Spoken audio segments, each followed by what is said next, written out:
My name is Alicia, and at 35 years of age, I ultimately obtained my master's degree following 5 exhausting years of evening courses, maintaining full-time employment while nurturing 2 children. I should have felt pride while standing on that platform, yet all I could observe were 5 vacant chairs in the crowd reserved for relatives who never appeared. I grasped my diploma, surrounded by jubilant graduates, though entirely isolated. My accomplishment signified everything to me, but evidently nothing to them. The genuine blow arrived following the ceremony when my phone illuminated with an urgent text from my husband. If you have ever experienced betrayal by those who should have been your greatest advocates, let me know where you are viewing from. Press that like button and subscribe to become part of a community who comprehends that family letdown cuts more profoundly than any other anguish. For the previous 12 years, I had been wed to Nathan, a 37-year-old software engineer with a steady position at a technology firm in Seattle. Together, we had 2 children. Ethan, our 14-year-old son, who was experiencing that standard adolescent stage of considering his parents mortifying, and Sophia, our intelligent 11-year-old daughter, who was growing increasingly fascinated with her social activities. We resided in a humble 4-bedroom home in the suburbs, not overly extravagant, but sufficiently comfortable with a small backyard where the children could play during the infrequent, bright days our city provided. I was employed at Franklin Financial Services, a medium-sized investment company where I had worked for nearly 9 years. My position as a financial analyst was challenging, frequently demanding 50-plus hours weekly, particularly during tax period or when major clients required reports. I excelled at my work, precise with figures and patient with demanding clients. However, year after year, I observed as my male co-workers with lesser experience received promotions ahead of me. "You require additional credentials," my supervisor would state during my performance evaluations. "A bachelor's degree in finance is excellent, but everyone possesses that. If you wish to advance to senior management, you need a master's." After the 3rd instance of being overlooked for advancement, I decided I would obtain that master's degree in business administration, regardless of what it required. The university across town provided evening courses designed for working professionals. It would demand 5 years of part-time education, but I believed it was worth the investment in my future. What I did not completely foresee was how brutal the schedule would become. I would rise at 5:30 a.m. to prepare breakfast for the family and pack lunches for the children. Then I would complete a full workday, rush to class 3 evenings weekly from 6 to 9 p.m., and return home drained to discover dishes in the sink and homework that still required reviewing. On weekends, instead of relaxing, I would confine myself in our home office for hours to finish assignments while Nathan took the children to soccer matches or birthday celebrations. "Mom is constantly studying," I once overheard Ethan complain to his father. "She never has time for us anymore." Those words hurt, but I attempted to justify it. This was temporary. This was for our future. Once I possessed my degree and the promotion that would follow, we would have greater financial security, perhaps even sufficient for that family trip to Disney World the children had been requesting. My relationship with my brother Derek complicated matters further. 3 years my senior at 38, Derek had always been the favored child in our family. He operated a thriving real estate business, lived in a waterfront property, and as a bachelor without children, enjoyed the liberty to travel widely and indulge in costly hobbies like sailing and wine collection. Our parents, who lived 2 states away in California, never attempted to conceal their preference for him. When we were growing up, they attended every one of his football games, but frequently missed my academic competitions. As adults, they would abandon everything to assist Derek renovate his kitchen, but would discover excuses when I needed someone to watch the children during my final examinations. "Your brother is simply more enjoyable to be around," my mother once informed me after I confronted her about this imbalance. "You are always so serious and occupied with your responsibilities." The irony was not lost on me that being responsible was somehow being held against me. Despite these frustrations, I continued with my studies. I composed papers after the children went to bed, often remaining awake until 1 or 2 in the morning. I studied flashcards during my lunch periods. I sacrificed vacations, using that time to advance on coursework instead.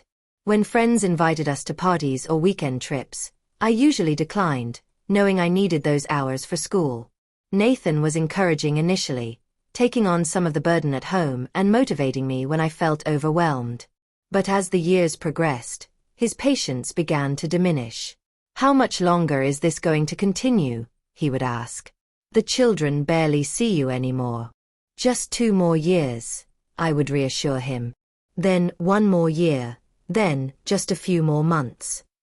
By the time my graduation finally approached, our marriage was tense. We still cared for each other, but the gap between us had widened.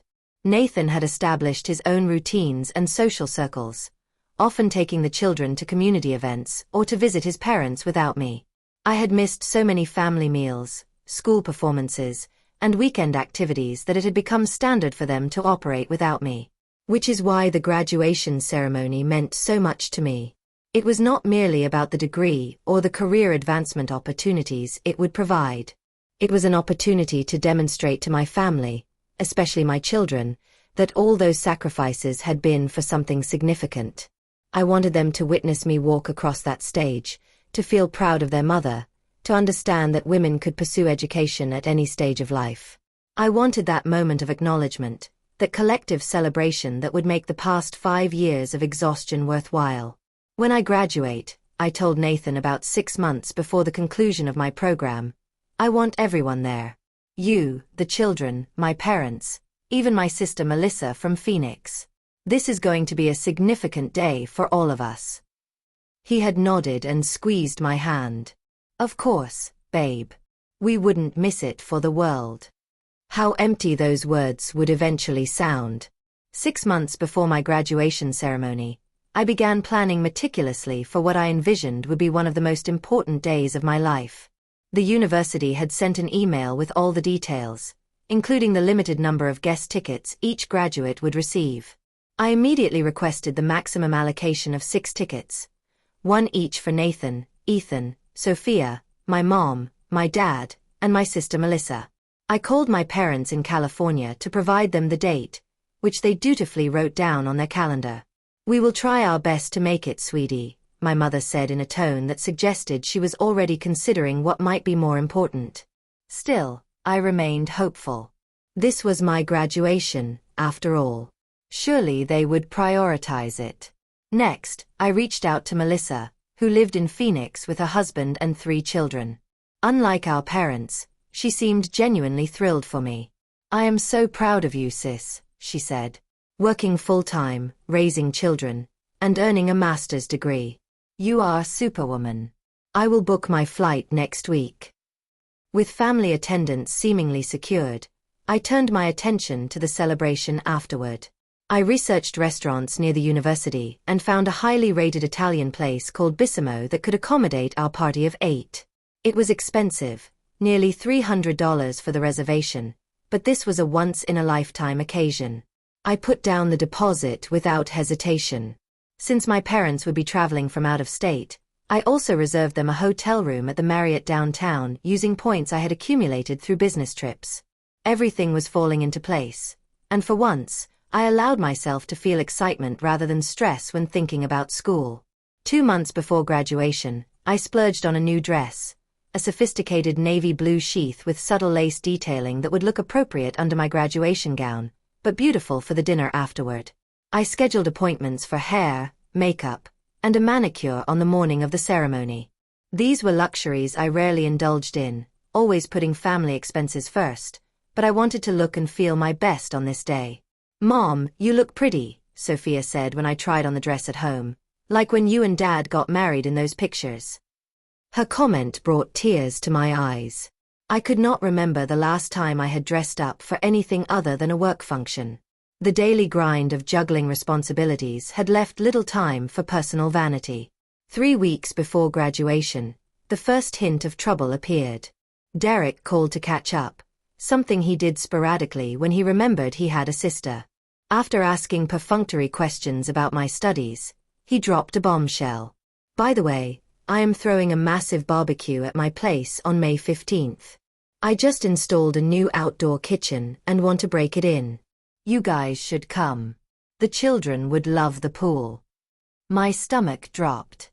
Derek, that is my graduation day. I told everyone months ago. There was a pause on the line. Oh, right. I forgot about that.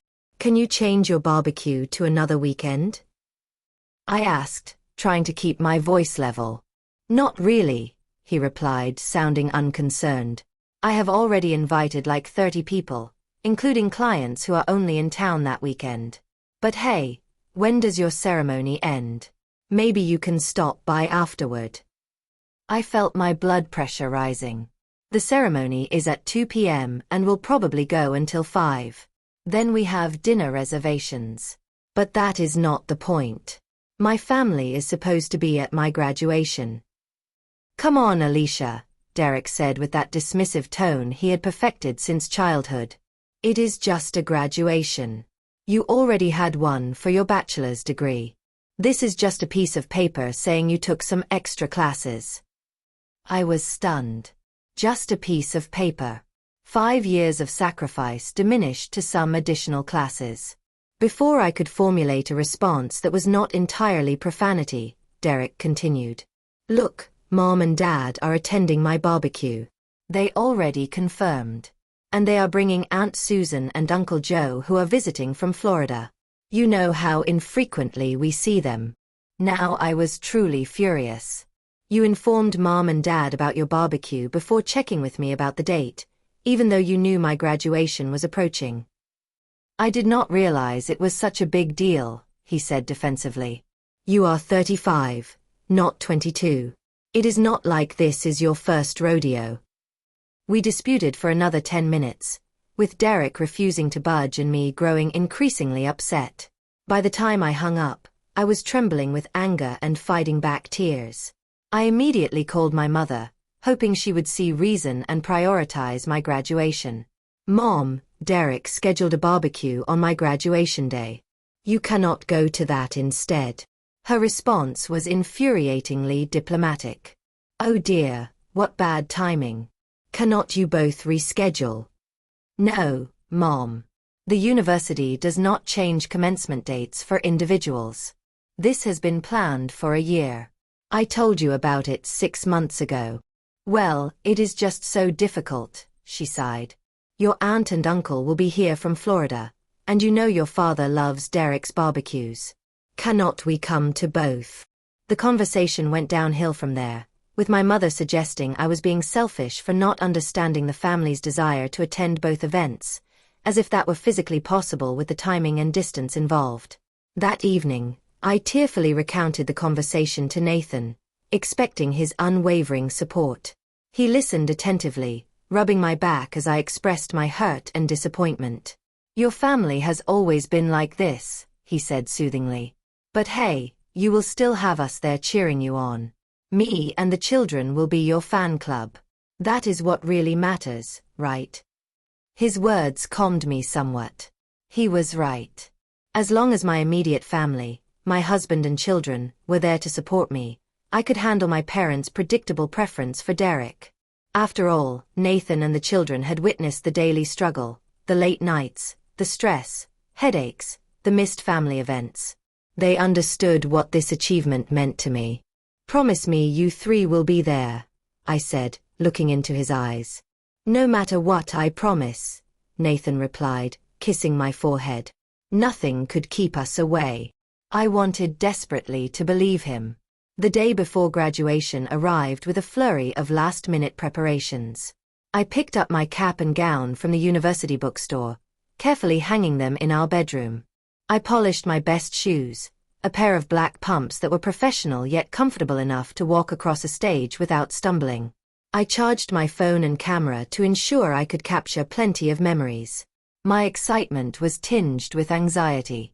Despite Nathan's assurances, I could not shake the feeling that something would go wrong. I had received a formal email from my parents 2 days earlier, explaining in overly polite language that they would be attending Derek's barbecue instead of my graduation. They promised to take me to dinner the next time they were in town to celebrate. I had read the email once, then deleted it without responding. Melissa had also backed out, calling with genuine regret in her voice to explain that her youngest had come down with chickenpox, making travel impossible. I understood her situation completely, but it still added to my growing sense of abandonment. At least I still have you three, I said to Nathan as we prepared dinner that evening. He nodded distractedly, focused on his phone. I noticed he had been texting frequently throughout the day, but thought nothing of it until my own phone rang. It was my mother. Alicia, I just wanted to call and see if the children are still coming to Derek's tomorrow. He is setting up games for all the children, and Sophia and Ethan are on his list. I nearly dropped the pot of pasta I was draining. What? No, Mom. The children are coming to my graduation with Nathan. Oh, she sounded confused. Derek said Nathan mentioned bringing them to the barbecue. There will be several families there with children their age, and Derek hired a lifeguard for the pool. They would have much more fun than sitting through a long ceremony. My hands were shaking as I set down the pot and stepped away from the stove. I looked at Nathan, who was suddenly very interested in chopping vegetables. Mom, I need to go, I said abruptly and ended the call. The silence in the kitchen was deafening until I broke it. Nathan, why does my mother think you and the children are going to Derek's barbecue tomorrow? He would not meet my eyes. I might have mentioned to Derek that the children were asking about the party. They heard about the pool and the games from their cousins. And you told him you were bringing them without discussing it with me first? Nathan finally looked up, his expression a mixture of guilt and defiance. Alicia, be reasonable. The ceremony is going to be 3 hours of sitting quietly while hundreds of names are called. The children will be bored out of their minds. So instead of teaching them about supporting family and celebrating achievements, you are teaching them that fun always comes first. My voice was rising despite my efforts to stay calm. This graduation represents 5 years of sacrificing time with them to build a better future for us. Do you not think it is important for them to see that hard work pays off? Nathan sighed heavily. Of course I do. But the children really want to go to the barbecue. Ethan has been talking non-stop about swimming with his cousins, and Sophia heard that her friend Jasmine from soccer will be there. Derek invited her whole family. So what are you saying? I asked, though I already knew the answer. That you want to take our children to a barbecue instead of watching their mother graduate with honors? Cannot we compromise? Nathan suggested, his tone irritatingly reasonable. Maybe I take the children to the barbecue and we meet you at the restaurant afterward to celebrate. Or I could come to the ceremony alone and pick you up after dropping the children at Derek's. I stared at him in disbelief. Do you hear yourself? This is not about negotiating a business deal. This is about being there for me on one of the most important days of my life. You are being dramatic, Nathan muttered. It is just a graduation ceremony. Just a graduation ceremony. The exact words Derek had used. As if my accomplishment was trivial, a minor inconvenience in their social calendars. 5 years, Nathan, I said, my voice quivering. 5 years of missing bedtimes, of studying until 2 a.m., of using every vacation day for exams instead of family trips. 5 years of you complaining about my absence, of the children feeling neglected, of me carrying guilt on top of exhaustion. And now that it is finally over, now that I want one day, just one single day, of recognition and support, you are all too busy with a barbecue. The children should be able to decide for themselves, he countered. They are 14 and 11. Of course they would choose a pool party over a graduation ceremony. That is why parents make decisions based on values, not on what is more fun. The argument escalated from there. Ethan and Sophia came downstairs, drawn by our raised voices. When they realized what we were fighting about, they predictably sided with their father, Ethan declaring that only nerds care about graduation ceremonies, and Sophia tearfully asking why I wanted to ruin their fun. I went to bed that night without eating dinner, too upset to stomach food. Nathan slept on the couch, a rare occurrence in our marriage. As I lay awake staring at the ceiling, I wondered how we had reached this point. How had my family become so disconnected from my life, so dismissive of my achievements? The irony was painful. I had pursued this degree primarily for them, to provide a better lifestyle, to be a role model of determination. Yet they could not give me a single afternoon of support in return. I cried silently into my pillow, mourning not just tomorrow's inevitable disappointment, but something deeper, a fundamental misalignment in how my family and I valued each other's lives. Sleep evaded me until the early hours of the morning, my graduation outfit hanging like a ghost in the corner of the bedroom, a symbol of tomorrow's empty celebration. I woke up disoriented after just a few hours of restless sleep. For a moment, I forgot about the previous night's argument, my mind automatically shifting into graduation day excitement. Then reality crashed back, and I reached across the bed to find Nathan's side empty and cold. Dragging myself to the bathroom, I splashed cold water on my puffy eyes and tried to summon some enthusiasm. This was still my day, my achievement. I would not let their absence ruin it completely. Downstairs, the house was eerily quiet. No sounds of breakfast being made. No television cartoons. No bickering children. On the kitchen counter sat a hastily scrawled note. Took the children to Derek's early to help set up. Will try to make it back for your ceremony. Congratulations. Nathan. The note felt like a physical blow. Not even a proper goodbye, just an afterthought. I crumpled it and threw it in the trash, then made myself a cup of coffee with trembling hands. The clock read 9:30 a.m. My hair appointment was at 10 o'clock, followed by makeup at 11 o'clock. The ceremony began at 2 p.m., with graduates required to arrive by 1 o'clock for lineup and instructions. Despite the empty feeling in my chest, I compelled myself to follow the day's schedule. The hairstylist remarked on my subdued mood, but professionally avoided inquiring when I did not engage in the usual salon conversation. The makeup artist did her best to hide my swollen eyes and pale complexion, creating a polished appearance that contrasted sharply with my inner turmoil. Back home, I carefully put on my new dress, straightened the cap on my newly styled hair, and adjusted the gown zipper. I took a selfie in the full-length mirror, trying to smile, trying to feel something beyond the hurt. I posted it to social media with a caption about achieving goals and tagged my family members out of habit or perhaps spite. The congratulatory comments began immediately. Co-workers, distant relatives, old high school friends, all expressing pride and excitement. Everyone except those who mattered most. I texted Nathan before leaving the house. I am heading to the ceremony now. Are you still planning to come? 3 dots appeared, disappeared, then reappeared. Finally, Ethan took a bad fall while running around the pool. Nothing serious, but lots of tears. Might be late. Save us seats if you can. I did not bother responding. Seats were assigned by graduate name with family seating general admission. There were no seats to save. Nathan knew this, had read the information packet I had left prominently on the kitchen counter for weeks.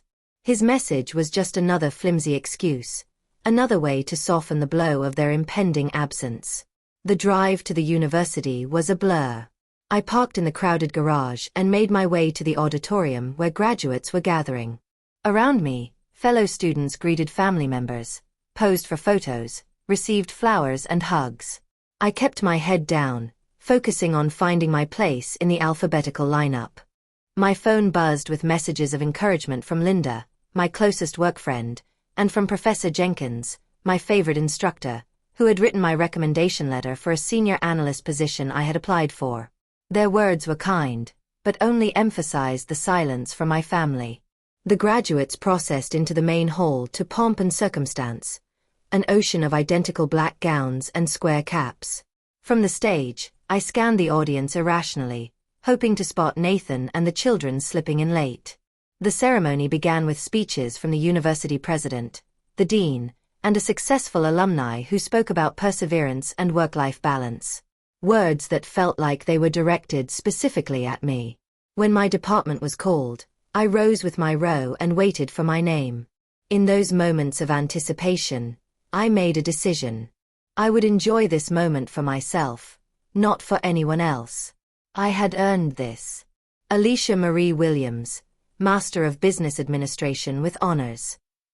I walked across the stage with my head high, shook the dean's hand, accepted my diploma case, and moved the tassel on my cap from right to left. There was polite applause, the same as for every other graduate. No distinctive cheers, no special whistles or calls of my name, just the anonymous recognition of strangers witnessing another stranger's milestone. After returning to my seat, I felt oddly calm. The hurt was still there, but it had crystallized into something harder, something that felt like resolve.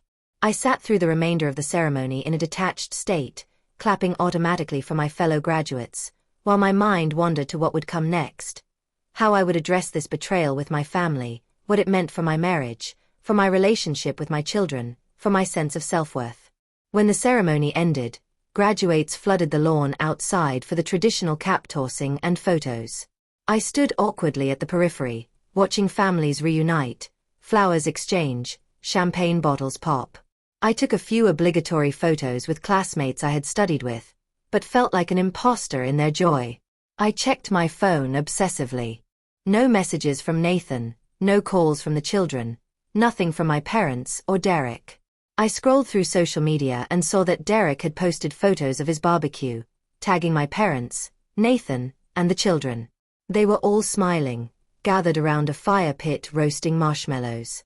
The timestamp showed it had been posted 30 minutes ago, right in the middle of my graduation ceremony. Something broke inside me then, a dam of emotions I had been holding back all day. I found a quiet corner behind the science building and let myself cry. Ugly, heaving sobs that smeared my carefully applied makeup and left me gasping for breath.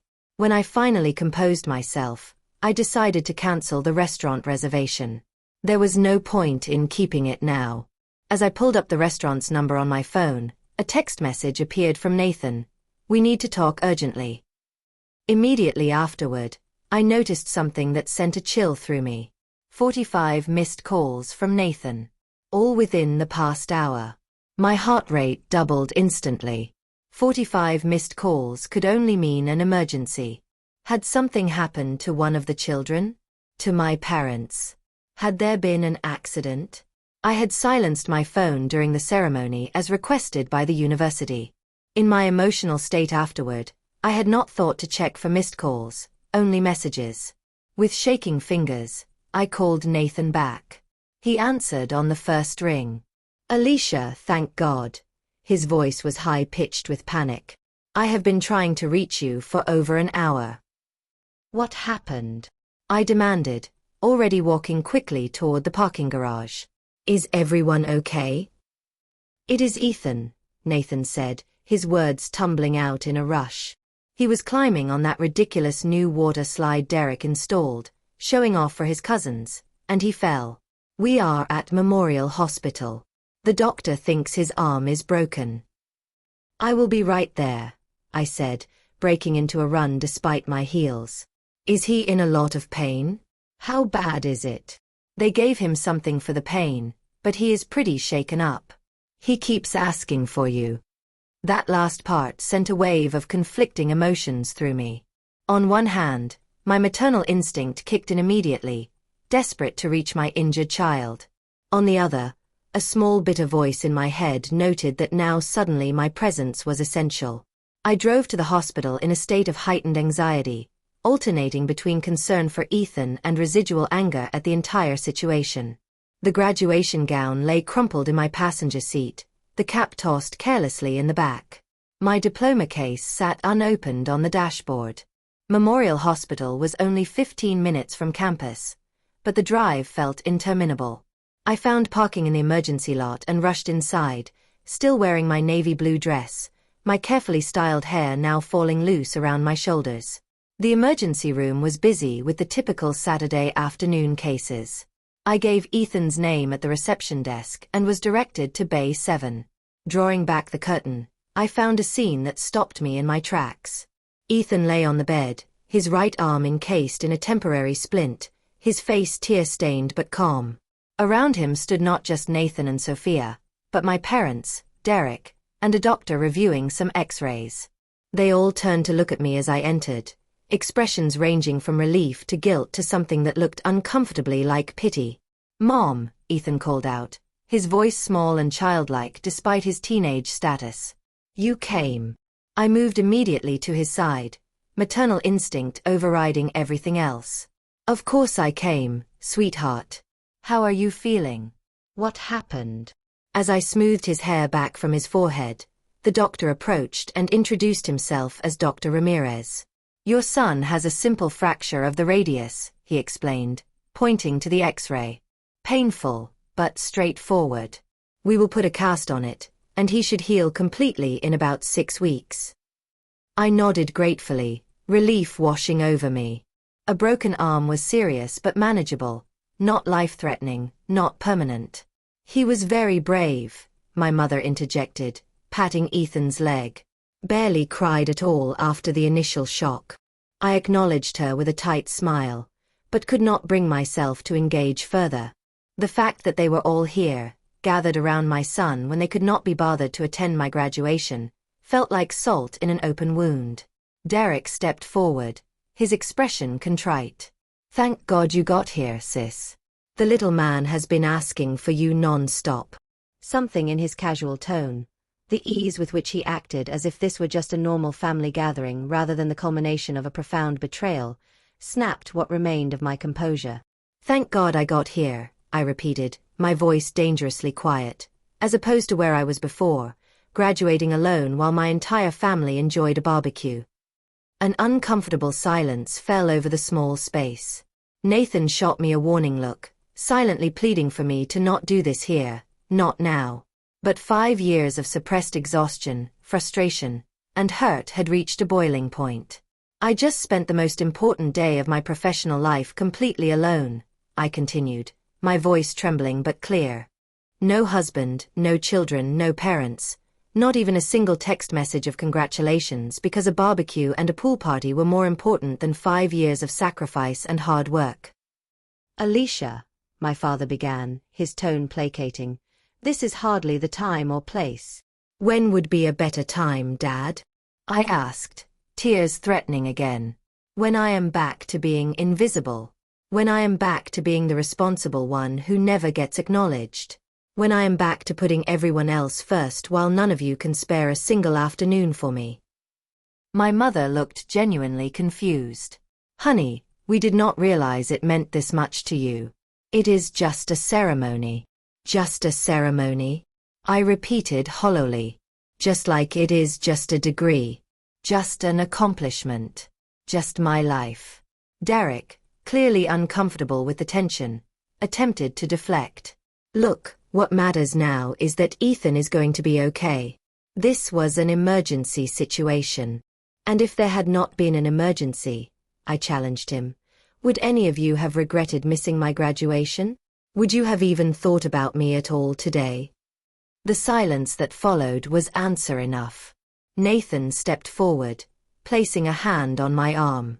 Alicia, you are upset and you have every right to be, but Ethan needs calm right now. We can discuss this later. I looked at my son, who was watching the adult drama unfold with wide, anxious eyes. Sophia stood beside him, chewing her lip nervously. They did not deserve to witness this, to be caught in the crossfire of adult resentments. You are right, I conceded, taking a deep breath. Ethan needs us to focus on him right now. I turned my attention fully to my son, asking him about the doctor's examination, making sure he understood what would happen next with the casting process.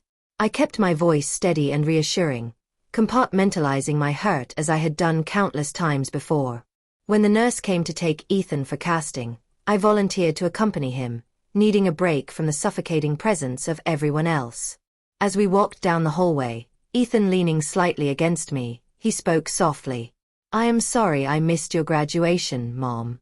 I really wanted to go to the party, and Dad said it would be okay. I swallowed hard. It is not your fault, sweetie. Adults made those decisions, not you. But you are sad. Yes, I admitted, seeing no point in lying to him. I am sad, but I am also very proud of myself, and I hope someday you will understand why today was important. He nodded solemnly, his young face contemplative in a way that made him look suddenly older. I am proud of you too, Mom. Even if I did not see you get your diploma thing. His simple words were the first genuine recognition I had received all day, and they meant more coming from him than they would have from anyone else. After Ethan's arm was properly cast, we returned to find the emergency room bay empty except for Nathan, who explained that my parents and Derek had gone to get coffee in the cafeteria. Sophia had accompanied them, apparently more interested in the hospital vending machines than in her brother's medical procedure. "The doctor says we can take him home," Nathan said, handing me the discharge paperwork. "He has a prescription for pain medication that we need to fill." I nodded mechanically, still operating in mother mode, prioritizing Ethan's needs above everything else. "I will take him home. You can pick up the prescription." "Alicia," Nathan began hesitantly, "about today." "Not now," I cut him off. "Not in front of Ethan." Just then, my phone rang. It was Linda, my coworker, who had promised to attend the graduation ceremony to support me. "Alicia, where are you? I have been looking everywhere. I thought we were meeting by the fountain after the ceremony." I had completely forgotten our arrangement in the chaos of the emergency. "Linda, I am so sorry. I am at Memorial Hospital. Ethan had an accident." "Oh my God, is he okay?" Her concern was immediate and genuine. "A broken arm. We are about to head home. Do you need anything? Company, food, someone to pick up prescriptions?" Her thoughtful offers, in stark contrast to my family's behavior, brought a lump to my throat. "Actually, would you mind coming over later? I could use a friend right now." "Of course. I will bring dinner. Text me your address." After ending the call, I noticed Nathan watching me with an odd expression. "Who was that?" he asked.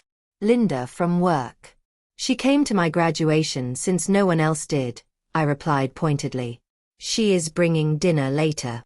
Before he could respond, my parents and Derek returned with Sophia, all carrying hospital cafeteria coffees and snacks.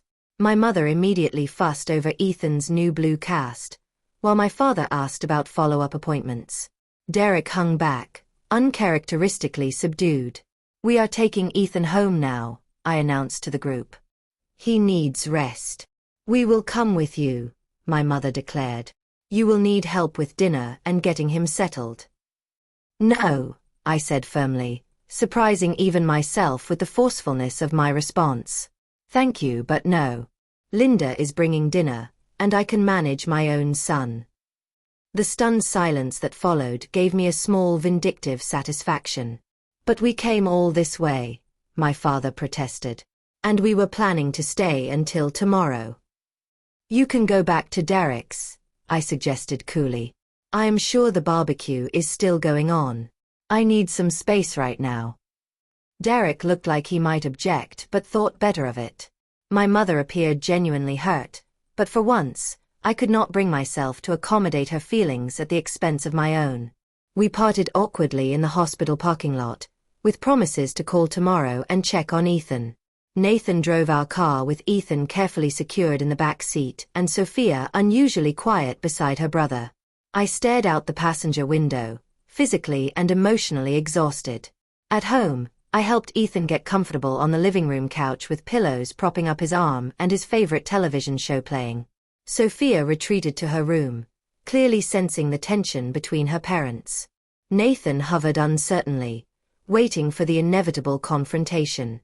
"I am going to change," I said, gesturing to my graduation outfit that I was still wearing. "Then we need to talk." Upstairs, I peeled off the navy blue dress that should have been associated with triumph, but now felt like a costume from a failed performance. I put on comfortable clothes, washed the smeared makeup from my face, and took several deep breaths before returning downstairs. Nathan was in the kitchen, mechanically unpacking the prescription bag from the pharmacy. He looked up when I entered. "Alicia, I know you are angry," he began. "Angry does not begin to cover it," I replied, keeping my voice low so the children would not hear. "I feel betrayed, Nathan. By you most of all." He had the decency to look ashamed. "I made a mistake. I thought the children would have more fun at the barbecue, and I did not realize how important the ceremony was to you. How could you not realize? I have been talking about it for months. I specifically asked you to promise you would be there. All of you. I know, and I am sorry. When Derek invited us, the children got so excited, and it seemed like a harmless compromise at the time. A compromise implies both parties agree, I said bitterly. You made a unilateral decision to prioritize fun over supporting me. Nathan leaned against the counter, running a hand through his hair. You are right. I screwed up badly. But does one mistake erase 12 years of marriage? 5 years of me supporting you through your degree. Supporting me? I repeated incredulously. You complained constantly about my absence. You made me feel guilty for studying. You took the children to events without even trying to include me. And then on the one day I needed you to show up for me, you chose my brother's party instead. That is not fair, he protested. I have been juggling work and childcare and house maintenance while you were in class 3 nights a week. I have been supportive in ways you do not even see. And I have been working full-time while studying nights and weekends for 5 years to build a better future for our family, I countered. We have both made sacrifices, Nathan. The difference is that I would never, ever have missed an important milestone in your life. The truth of that statement hung between us. Nathan knew I was right. For all his complaints about my absence, I had always shown up for his important moments, rearranging my study schedule, missing classes if necessary. What do you want me to do? He asked finally. How do I fix this? I shook my head slowly. I do not know if you can fix it immediately. I need time to think about what this means for us, about whether I can trust you to value me and my accomplishments. Are you saying you want a separation? Alarm crept into his voice. No, I clarified. I am saying I need space to process what happened today. I am going to stay at the hotel I booked for my parents, just for a week. I need to clear my head. Alicia, be reasonable. Ethan has a broken arm. He needs his mother. Ethan has a father who apparently is perfectly capable of making decisions without consulting me, I replied sharply. He will be fine for a few days with you in charge. I will check in on him daily and come back if there are any complications.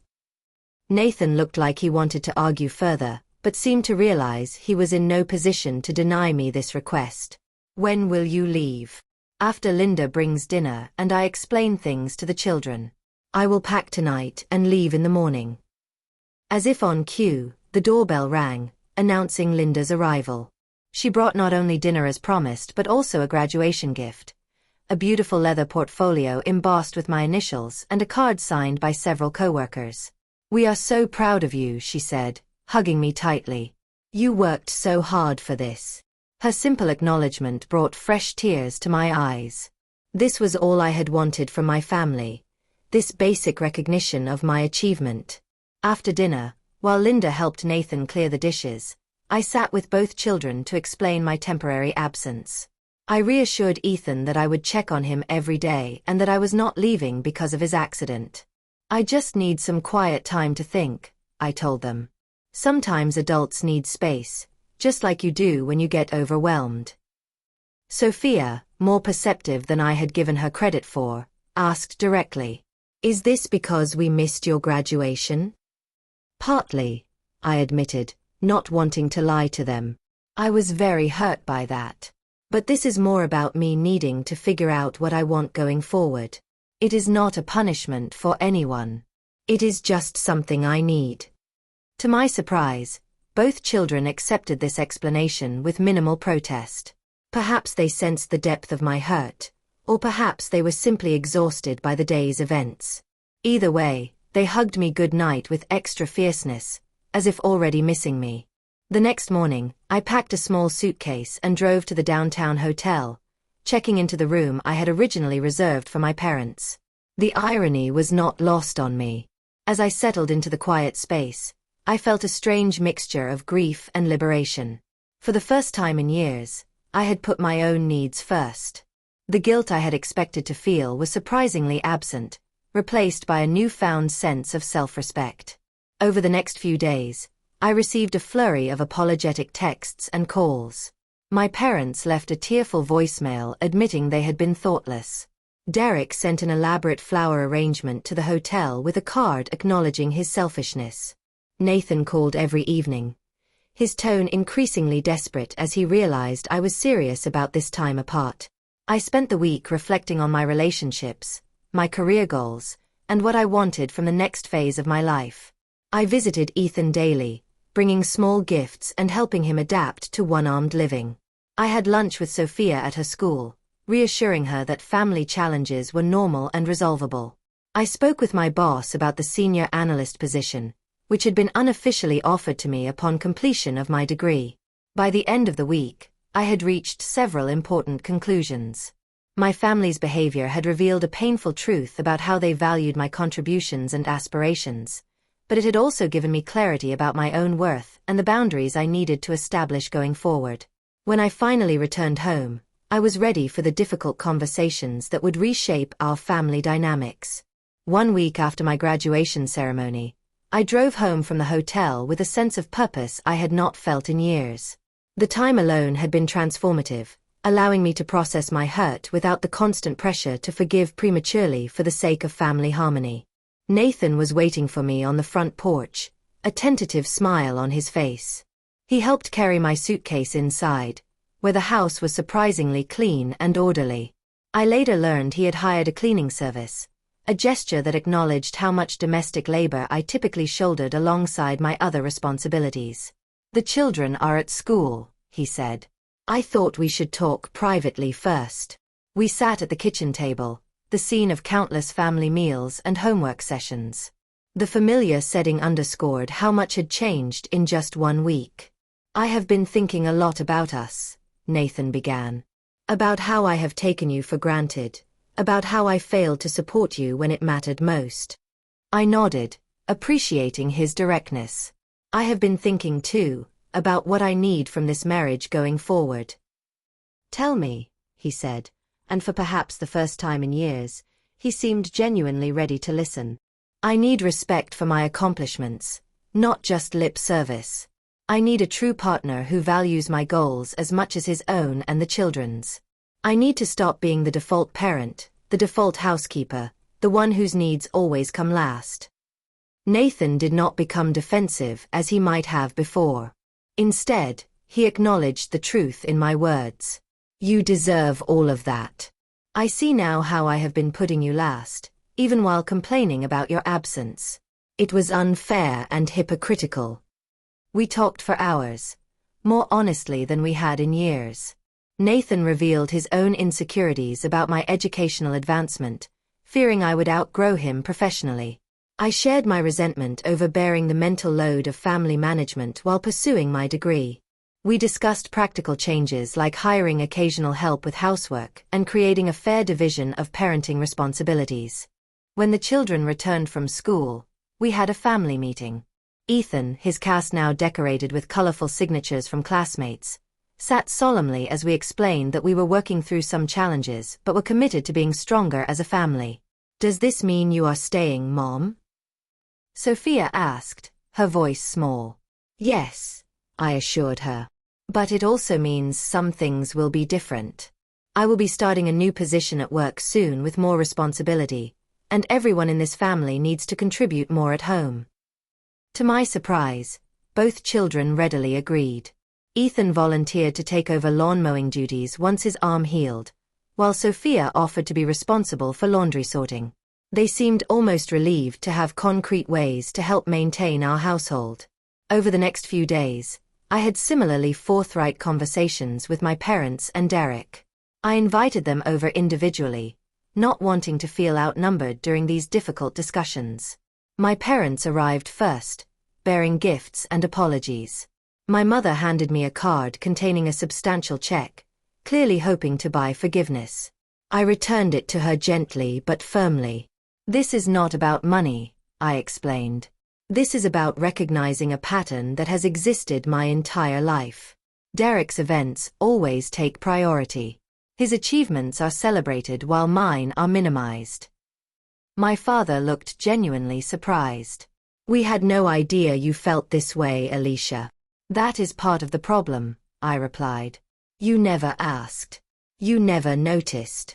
The conversation was uncomfortable but necessary. I did not demand dramatic promises or tearful apologies. Instead, I established clear boundaries for our relationship moving forward. I would no longer accept last-minute cancellations or secondary status in family priorities. I would no longer exhaust myself trying to earn approval that was freely given to my brother. Derek's visit was equally revealing. Without the buffer of our parents or my children, he was forced to confront his role in the family dynamic. I never intentionally tried to overshadow you, he insisted. Intent does not erase impact, I countered. Your barbecue could have been scheduled for any weekend. You chose my graduation day, then refused to change it. To his credit, Derek did not make excuses. You are right. I have been selfish. I think I have gotten used to being the center of attention in this family. We reached an understanding that would require ongoing effort to maintain. I did not expect decades of patterns to change overnight, but I was no longer willing to accept being an afterthought in my own family story. The weeks that followed brought gradual healing. Ethan's arm mended steadily, a visible reminder of how resilience can follow injury. My promotion to senior analyst came through, complete with a significant salary increase and a private office. The extra income allowed us to hire a weekly cleaning service, relieving some of the domestic burden that had contributed to my exhaustion.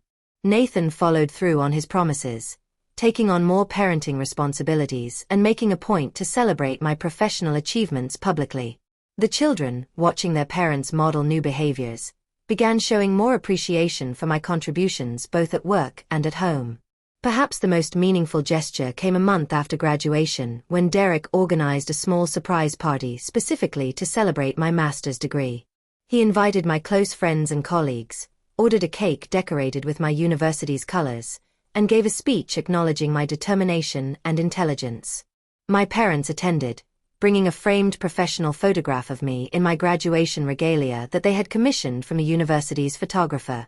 It was a lovely evening, but its significance went beyond the celebration itself. It represented a shift in how my family perceived my accomplishments, a recognition that my milestones deserved the same attention and respect as anyone else's. As I prepared to hang my diploma in my new office, I reflected on the unexpected journey that had followed my graduation day. What should have been a simple celebration had instead become a catalyst for profound change in my most important relationships. I had learned that sometimes the greatest gift of education is not the degree itself, but the self-knowledge that comes with it. I had learned that standing up for myself did not mean losing my family, but rather creating healthier connections based on mutual respect. I had learned that setting boundaries, though initially painful, ultimately allows for more authentic relationships. Most importantly, I had learned that my worth was not determined by others' recognition, but by my own sense of accomplishment and integrity. The empty seats at my graduation had initially felt like rejection, but they had ultimately led to a fuller understanding of my own value and the courage to demand that others recognize it too. Sometimes the deepest wounds lead to the most significant growth. Have you ever had to stand up for yourself with family members who took you for granted? How did you handle it? Share your experience in the comments below. And do not forget to like and subscribe for more stories about navigating family dynamics and finding your voice. Thank you for listening to my journey, and remember that your achievements deserve celebration, even if you have to be your own biggest cheerleader sometimes.